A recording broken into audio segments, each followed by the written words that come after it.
کیونکہ یہ سب مال اور اولاد اور سب کچھ نعمتیں ملنا تو آزمائش ہوتی ہے کہ جتنی چیزیں آپ کو زیادہ ملی ہیں اس کے اتنا ہی آپ سے سوال ہوگا. ثم لتسألن یومئذ عن النعیم. لیکن پھر بھی جیسے ان کی سوچ تھی آج بھی بہت سارے لوگوں کی سوچ ہے کہ اگر دنیا میں انسان خوشحال ہے، سب کچھ ملا ہوا ہے، تو بس رب ہم سے راضی ہے. یہاں ملا ہے تو وہاں بھی دے دے گا، چاہے ہم کچھ بھی کر لیں، ہمارے ساتھ کچھ برا نہیں ہوگا. شاید ہم کوئی بہت بڑا نیک کام کر رہے ہیں جس کی وجہ سے بہت کچھ مل رہا ہے. اور یہی وہ غلط فہمی یا خوش فہمی ہوتی ہے جس کی وجہ سے انسان توبہ اور رجوع کی طرف نہیں آتا. ٹھیک ہے، یہی سوچ اس کو توبہ اور رجوع کی طرف نہیں آنے دیتی، یاد رکھیں. ٹھیک ہے، تو جب بھی نعمتیں زیادہ ملے انسان کو اور الرٹ ہونے کی ضرورت ہوتی ہے کہ وہ الرٹ ہو جائے کہ میری اور آزمائش آ گئی ہے اور مجھے اللہ کے حکم کے مطابق اس کو خرچ کرنا ہے. اور اگر آزمائش نہیں آ رہی اور صرف نعمتیں مل رہی تو اس سے بھی زیادہ الرٹ ہونے کی ضرورت ہے کہ کہیں یہ ڈھیل تو نہیں ہے میری، اور توبہ اور رجوع کرنا چاہیے. تو بہرحال یہی بات کفار بھی کہتے تھے، تو اللہ تعالیٰ ان کو کیا جواب دے رہے ہیں؟ کہتے تھے کہ یہاں ہمارے لیے بھلائی ہے، اچھائی ہے، تو وہاں بھی مل جائے گی. تو اللہ تعالیٰ کہہ رہے ہیں کہ لا جرم ان لہم النار وانہم مفرطون، بلا شبہ یقیناً ان کے لیے آگ ہے اور بے شک وہ اس میں سب سے آگے بھیجے جائیں گے، آگے بڑھائے ہوئے ہوں گے. یعنی ان کی زبانیں جھوٹ بکتی ہیں. کیا جھوٹ بکتی ہیں؟ کہ ان کے لیے بھلائی بھلائی ہے، دنیا میں بھی بھلائی اور آخرت میں بھی بھلائی ہے. اصل بات کیا ہے؟ اصل بات، یقینی بات یہ ہے کہ آگ ان کے انتظار میں ہے، اور اس میں یہ سب سے آگے پہنچائے جائیں گے، سب سے آگے بڑھائے جائیں گے. تو تفسیری لحاظ سے مفرطون کے دو معنی کیے گئے ہیں. یہ مفرطون کیسے ہوں گے؟ یہ ایک تو وقت کے اعتبار سے کہ سب سے پہلے وانہم مفرطون آگ میں، دوزخ میں ڈالے جائیں گے، کیونکہ اتنی زیادہ گستاخی اور اتنی زیادہ سرکشی کہ ایک تو اللہ کے کلام کو، اس کے نبی کو مان نہیں رہے، اور اس کے اوپر کہتے ہیں کہ یہاں ملا ہے تو وہاں بھی مل جائے گا. تو یہ مفرطون کا ایک معنی وقت کے اعتبار سے سب سے پہلے دوزخ میں ڈالے جائیں گے، اور دوسرا معنی یہ بھی کیا گیا ہے کہ جہنم میں ڈال کر ان کو فراموش کر دیا جائے گا، یا مدتوں تک، بلکہ ابداً کسی کی نظر ان کی طرف نہیں ہوگی. یعنی جہنم میں ڈال کر ان کا وقت آگے بڑھاتا ہی چلا جائے گا، بڑھایا چلا جائے گا، بڑھتے ہی چلے جائیں گے، جہنم کی آگ میں پڑے ہی رہیں گے ہمیشہ، اور کوئی ان کی طرف پلٹ کر نہیں دیکھے گا. تو لا جرم ان لہم النار وانہم مفرطون. آج کی تفسیر یہاں تک کہ کل انشاءاللہ تعالی تفصیلی تفسیر ہوگی، تو انشاءاللہ تعالی کل بقیہ تفسیر کریں گے. وآخر دعوانا الحمدللہ رب العالمین. اب ہم پڑھیں گے سیرت نبی صلی اللہ علیہ وآلہ وسلم، کتاب محمد عربی اور کچھ مزید کتابوں سے کچھ ریفرنس ہوتے ہیں. تو ایک دفعہ درود شریف پڑھ لیں پیار کے ساتھ. اللہم صلی علی محمد النبی الامی وعلی آلہ وصحبہ وسلم تسلیما. محمد عربی بک ہے جو ہم پڑھ رہے ہیں بنیادی طور پر آج کل، اور میرے پاس جو پیج آج ہے اس کا نمبر ہے 260، محمد عربی 260. غزوہ خندق کا ذکر چل رہا ہے، اور اس کے سلسلے میں بہت کچھ ہم نے پچھلی 2 دفعہ میں پڑھا ہے. پچھلی دفعہ پڑھا تھا کہ ابھی جنگ جاری تھی، بس خندق میں کبھی مبارزت ہو رہی تھی اور کبھی ایک دوسرے سے جھڑپیں ہو رہی تھی، اور بنو قریظہ نے غداری کر دی وغیرہ وغیرہ.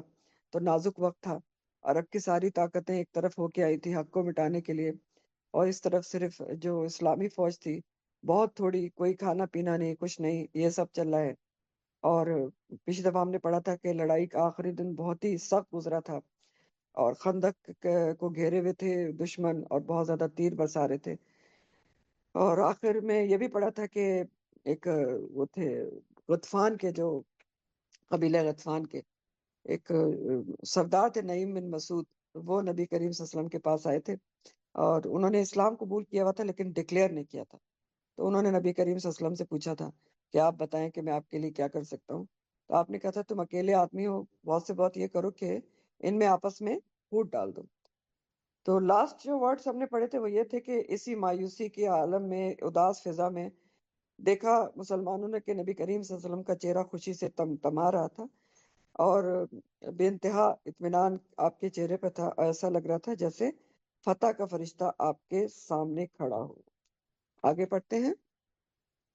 نعیم بن مسعود رضی اللہ تعالیٰ عنہ، جو جیسے میں نے آپ کو بتایا قبیلہ غطفان اپوزٹ سائڈ سے لڑنے کے لیے آئے تھے لیکن اندر سے مسلمان تھے، تو نبی کریم صلی اللہ علیہ وسلم کے پاس سے جب لوٹے تو برابر سوچتے رہے کہ کیا کریں، کس طرح دشمن کی طاقت کو کم کریں اور کس طرح ان کے ناپاک تمناؤں کا خون کریں. وہ سوچتے رہے یہاں تک کہ عقل نے فیصلہ دیا کہ دشمن کو ناکام کرنا چاہتے ہو تو ان میں پھوٹ ڈال دو کہ اس سے بہتر کوئی ترکیب نہیں ہے. چنانچہ نعیم فوراً اٹھے اور بنو قریظہ کی طرف تیزی سے چل دیے.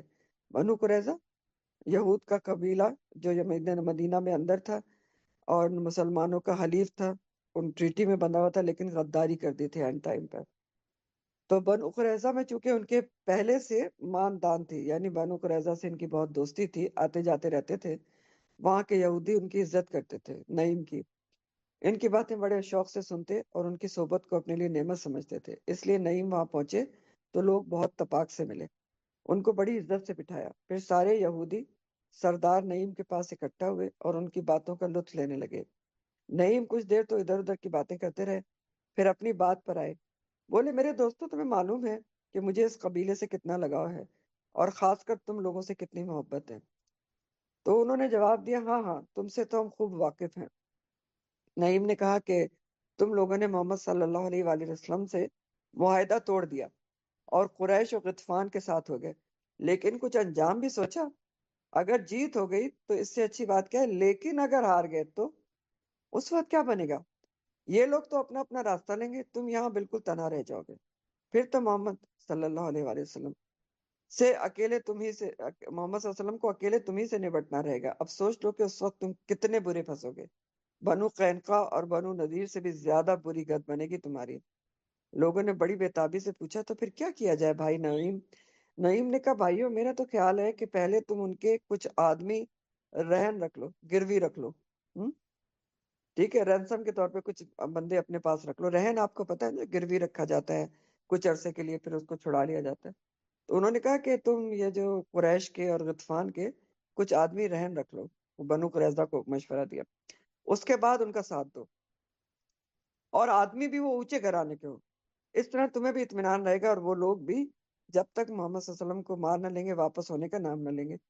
یہ سنتے ہی لوگ خوشی سے اچھل پڑے اور وہ بولے، واہ بھائی نعیم، تمہاری رائے تو بہت عمدہ ہے، ہم ایسا ہی کریں گے. نعیم نے کہا، اچھا اب میں چل رہا ہوں، لیکن دیکھو یہ باتیں کسی اور سے کہنے کی نہیں. لوگوں نے کہا، نہیں نہیں بھائی نعیم، تم اطمینان رکھو، ہم کسی اور سے کیوں کہنے لگے. اس کے بعد نعیم وہاں سے روانہ ہو گئے، لیکن وہ لوگ دیر تک نعیم کی تعریف کرتے رہے کہ نعیم نے کتنے پتے کی بات بتائی ہے اور وہ بیچارے ہمارا کتنا خیال رکھتے ہیں. اس کے بعد نعیم ابو سفیان کے پاس پہنچے، قریش کے سردار کے پاس. وہاں قریش کے دوسرے سردار بھی موجود تھے. نعیم نے کہا، بھائیوں تمہیں معلوم ہے کہ مجھ کو تم سے کتنی محبت ہے. مجھے ایک بات معلوم ہوئی ہے جس سے تم کو بھی آگاہ کر دینا میں ضروری سمجھتا ہوں کہ تم لوگ چوکنے ہو جاؤ. یہ سنتے ہی لوگ بےتاب ہو گئے کہ بھائی نعیم، وہ کیا بات ہے. نعیم نے کہا، مجھ کو پتا چلا ہے کہ بنو قریظہ محمد صلی اللہ علیہ وسلم سے معاہدہ توڑ کر پچھتا رہے ہیں. چنانچہ انہوں نے محمد صلی اللہ علیہ وسلم سے درخواست کی ہے کہ ہم سے راضی ہو جائیے، ہم آپ کو قریش و غطفان کے کچھ آدمی دیں گے. وہ آدمی بھی ایسے ویسے نہ ہوں گے، اونچے گھرانے کے ہوں گے. آپ صلی اللہ علیہ وسلم ان کو قتل کر دیجیے گا. تو دیکھو بھائیو، ہوشیار رہنا، اگر وہ کسی ہیلے بہانے سے آدمی مانگے تو بھول کر بھی نہ دینا.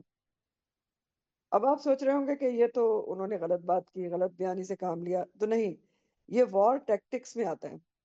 جب وار ہو رہی ہو، جیسے کہ آپ مثل بھی سنتے ہیں کہ جنگ اور میں سب کچھ جائز ہوتا ہے، تو یہ وار ٹیکٹکس میں آتا ہے. اس کو دھوکہ یا منافقت نہیں کہتے.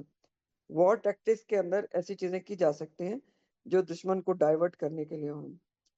تو بہرحال نعیم دونوں طرف انہوں نے یہ بات کہی اور یہ کہہ کر وہ چل دیے. چلتے وقت قریشی سرداروں نے بھی ان کا بہت بہت شکریہ ادا کیا. پھر وہاں سے نعیم اب تیسری جگہ غطفان کے پاس گئے اور یہاں بھی وہی باتیں کی قبیلہ غطفان جو قریش سے کر کے آئے تھے. نعیم کی باتوں سے قریش اور غطفان کے لوگ بہت پریشان ہوئے. چنانچہ سارے سردار اکٹھا ہوئے اور سوچنے لگے کہ بنو قریظہ کے بارے میں کیا کیا جائے. اس موقع پر لوگوں نے مختلف رائے دی، مگر آخر میں طے ہوا کہ دونوں قبیلوں کے کچھ سردار جائیں اور ان سے کہیں، بھائیوں ہمیں بہت دن ہو گئے اس سے زیادہ ٹھہرنا ہمارے بس میں نہیں، لہٰذا فیصلہ ہو جانا چاہیے، جتنی جلدی ہو سکے تم لوگ بھی آ کر مل جاؤ۔ یعنی قریظہ کے پاس جا کر یہ کہیں کہ بس بہت ہو چکا، ابھی تک قریظہ ان کے ساتھ ملے نہیں تھے، تو انہوں نے کہا کہ جتنی جلدی ہو سکے تم لوگ آ کر مل جاؤ اور سب مل کر ایک ساتھ زبردست حملہ کر دیں۔ اس طرح قریش و غطفان کا وقت قریظہ کے پاس پہنچا اور ان سے یہ باتیں کہیں۔ قریظہ نے کہا کل تو سنیچر ہے، سیٹرڈے ہے، اور سنیچر کے دن ہم لڑائی بڑائی کر نہیں سکتے، ان کا عبادت کا دن ہوتا تھا نا یہود کا، سبت کا دن، لہذا کوئی دوسرا دن رکھ لو۔ پھر ایک اور بات ہے، ہم تمہارا اسی وقت ساتھ دیں گے جب تم ہمارے پاس کچھ آدمی رہن رکھو، گروی رکھو، تاکہ ہمیں اطمینان تو رہے۔ اگر محمد صلی اللہ علیہ وسلم کا پلہ بھاری ہوا تو ہم کو چھوڑ کر بھاگو گے نہیں۔ قریش و غطفان کو اب نعیم کی بات میں ذرا بھی شبہ نہ رہا، یعنی ان کی ترکیب کارگر ہو گئی۔ انہیں یقین ہو گیا کہ قریظہ کی نیت سچ مچ خراب ہے۔ ادھر ان لوگوں نے آدمی رہن رکھنے سے انکار کیا، تو بنو قریظہ کو بھی نعیم کی بات میں شک نہ رہا، تو اس طرح دونوں میں پھوٹ پڑ گئی اور اتنی بڑی طاقت سے دشمن محروم ہو گیا، یعنی قریظہ الگ ہو گیا نا، آپس میں کانفلکٹ ہو گیا۔ جو دن گزر رہے تھے دشمن ہمت ہارتے جا رہے تھے۔ 10,000 فوجی تھے ان کے دشمن کے، ان کو کھانا وانا کھلانا پہنچانا آسان کام نہیں تھا۔ پھر ان میں پھوٹ بھی پڑتی جا رہی تھی اور تیزی سے ان کا میل ملاپ ختم ہو رہا تھا۔ سردی، بہت شدید سردی تھی، کھلے میدان میں ان کے جسم کٹے جا رہے تھے۔ خدا کا کرنا انہی دنوں میں ایک تیز آندھی اٹھی۔ یہ غزوہ خندق میں اللہ کی مدد تیز آندھی کی فارم میں آئی تھی۔ ایک رات تیز آندھی اٹھی اور زوروں کی بارش ہوئی۔ اس طرح کچھ ہی دیر میں موسم بالکل بدل گیا۔ بادل کی گرج، بجلی کی کڑک اور زن زن ہواؤں کے تیز جھونکے، دشمنوں کے کلیجے پھٹے جا رہے تھے۔ چنانچہ وہ بے تحاشا اپنے خیموں کی طرف بھاگے، لیکن ہواؤں کو ذرا بھی رحم نہ آیا۔ وہ تیز ہوتی گئیں اور ان کی خوفناکی بڑھتی ہی گئی، یہاں تک کہ خیموں کی رسیاں اکھڑ گئیں، سارے سامان بکھر گئے اور کھانے کی دیگیں چولہوں پر الٹ گئیں۔ پھر ہوائیں بھی تنہا نہ تھی، ساتھ ریت اور کنکریوں کا بھی عذاب تھا۔ جو آندھی تھی اس میں ریت اور کنکریاں تھیں۔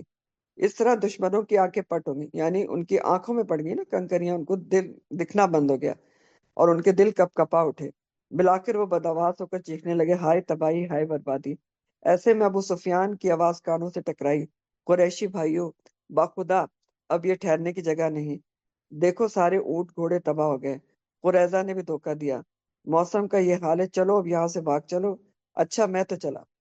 ابو سفیان جلدی سے اپنی اونٹنی پر بیٹھا اور چل دیا۔ سردار کے بعد اب کون ٹھیک سکتا تھا؟ قریش کے سارے لوگ روانہ ہو گئے، یہ دیکھ کر غطفان بھی مجبوراً واپس ہو گئے۔ اس طرح مدینہ کا افق 20-22 دن غبار آلود رہ کر صاف ہو گیا، یعنی واپس چلے گئے۔ یہ غزوہ خندق کا انجام ہوا۔ سنیچر کا دن آ گیا، ہو سکتا تھا کہ یہی دشمنوں کے زبردست حملے کا دن ہوتا، مگر دیکھا گیا تو وہ جگہ بالکل ویران اور سنسان تھی اور ہواؤں نے ان کا ذرا بھی نام و نشان نہیں چھوڑا تھا۔ یہ سورہ احزاب کی آیت لکھی ہے، وَرَدَّ اللَّهُ الَّذِينَ كَفَرُوا بِغَيْظِهِمْ لَمْ يَنَالُوا خَيْرًا وَكَفَى اللَّهُ الْمُؤْمِنِينَ الْقِتَالَ، اور خدا نے کافروں کو غصے میں برابر لوٹا دیا اور ان کے ہاتھ کچھ بھی نہ آیا اور مسلمانوں کو لڑنے کی نوبت نہ آنے دی، یعنی گھمسان کی جنگ نہ ہوئی نا۔ رسول خدا صلی اللہ علیہ وسلم اب مدینہ واپس ہوئے تو اسی موقع پر آپ نے ساتھیوں سے بھی فرمایا، اب قریش تم سے لڑنے نہیں آئیں گے، بلکہ اب تم ان سے لڑنے جاؤ گے۔ پھر دوسرے ہی دن آپ کی طرف سے اعلان ہوا، سب لوگ عصر کی نماز بنو قریظہ میں چل کر پڑھیں گے۔ اب اس کے بارے میں پہلے میں آپ کو ایک بخاری کی روایت سناتی ہوں کہ بالکل دوسرے ہی دن غزوہ بنو قریظہ یا بنو قریظہ کا محاصرہ ہوا تھا، جبکہ مسلمان تھکن سے چور تھے، لیکن تکان کی انہوں نے کوئی پرواہ نہیں کی اور حکم پاتے ہی وہ قریظہ کی طرف چل پڑے، کیونکہ وہ خوشی سے بےتاب تھے اور ان کے دل بلیوں اچھل رہے تھے، کیونکہ وہ اس بنو قریظہ سے بدلہ لینے جا رہے تھے جنہوں نے دشمنوں کا ساتھ دیا تھا اور اس طرح انہیں مٹا دینے کی تیاریاں کر رہے تھے۔ تو اس کے بارے میں آپ کو تجلیات نبوت سے بخاری کی ایک روایت سناتی ہوں۔ جی، بخاری کی روایت ہے کہ رسول اللہ صلی اللہ علیہ وسلم غزوہ خندق سے واپس آئے کہ ابھی ہتھیار اور کپڑے اتار کر وہ ام سلمہ کے گھر میں غسل کر کے فارغ ہی ہوئے تھے کہ حضرت جبرائیل علیہ السلام تشریف لائے اور بنو قریظہ کی طرف نکلنے کا حکم دیتے ہوئے فرمایا کہ میں آگے آگے جا رہا ہوں، ان کے قلعوں میں زلزلہ برپا کروں گا اور ان کے دلوں میں روب ڈالوں گا، اور یہ کہہ کر وہ فرشتوں کے جلو میں روانہ ہو گئے۔ کون؟ جبرائیل علیہ السلام، اور آپ کو حکم دے گا کہ فوراً بنو قریظہ کی طرف نکلے۔ تو نبی کریم صلی اللہ علیہ وسلم نے فوراً مسلمانوں کو حکم دیا اور بنو قریظہ کی طرف نکلنے کا۔ ادھر کیا ہوا کہ جو مسلمان وہاں پہنچے بنو قریظہ کی طرف، تو بنو قریظہ قلعہ بند ہو گئے۔ مسلمان بھی 1 ماہ تک ان کا گھیراؤ ڈالے پڑے رہے، 1 ماہ تک بنو قریظہ کا محاصرہ ہوا تھا، لیکن وہ جنگ نہیں کر سکے، روب میں آ گئے نا۔ بالآخر وہ تنگ آ گئے بنو قریظہ، ان کی جان پر بنائی، بے بس ہو کر انہوں نے مشورہ کیا کہ اب کیا کیا جائے۔ کعب جو ان کا سردار تھا بولا اب نجات کی صورت یہی ہے کہ ہم مسلمان ہو جائیں اور محمد صلی اللہ علیہ وسلم کی اطاعت قبول کر لیں، اس طرح جان و مال کا کوئی خطرہ نہ رہے گا اور ہم امن سے رہیں گے۔ لوگوں نے اس کی پرزور مخالفت کی، یعنی ایمان لے آتے نا، دیکھیں سردار کی بات مان جاتے تو بچ جاتے، لیکن وہ نہیں مانے۔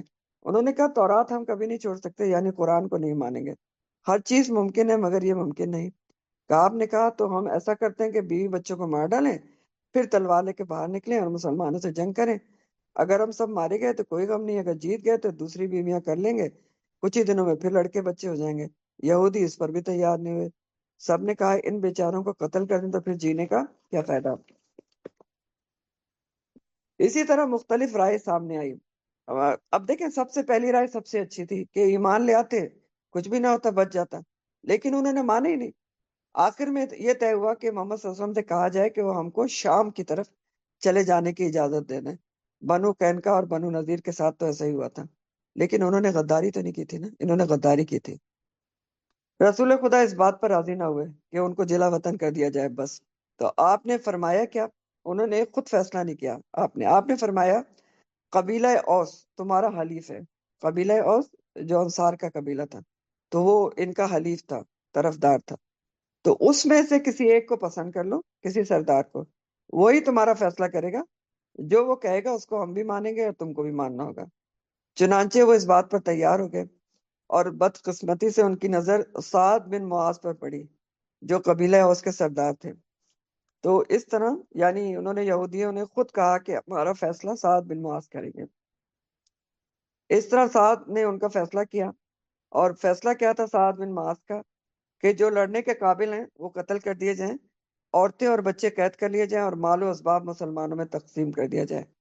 آپ صلی اللہ علیہ وسلم نے جب یہ فیصلہ سنا تو فرمایا سعد یہی فیصلہ خدا کا بھی ہے، یعنی اللہ تعالیٰ نے بھی یہی فیصلہ کیا تھا۔ انہوں نے بہت بڑا خطرناک ترین کام کیا تھا، یہ کوئی ان پر ظلم نہیں ہو رہا تھا، اور یہ فیصلہ ان کی شریعت یہودی شریعت کے مطابق تھا، بلکہ زیادہ ریلیکسیبل تھا، اور ان کی خطرناک ترین انہوں نے سازش کی تھی کہ این ٹائم پر جب مسلمان اتنا زیادہ گھرے ہوئے تھے تو اندر سے انہوں نے غداری کی تھی، تو یہ اس کا بدلہ تھا۔ چنانچہ مدینہ میں گڑھے کھودے گئے اور پھر تھوڑے تھوڑے یہودی وہاں لے جائے گئے اور ان کی گردنیں مار دی گئی، پھر انہی گڑھوں میں وہ ڈال دی گئے۔ اس سے پہلے سب سے پہلے جس کی گردن ماری گئی تھی وہ ان کا سردار تھا، حیی بن اخطب۔ اس طرح حضرت سعد بن معاذ کی آنکھیں ٹھنڈی ہو گئیں۔ آپ کو یاد ہوگا کہ انہوں نے کیا دعا کی تھی، پچھلی دفعہ آپ نے پڑھی تھی، اور بنو قریظہ کا برا انجام انہوں نے دیکھ لیا، پھر وہ زیادہ نہ ٹھہرے اور اسی زخم سے ان کو شہادت نصیب ہوئی۔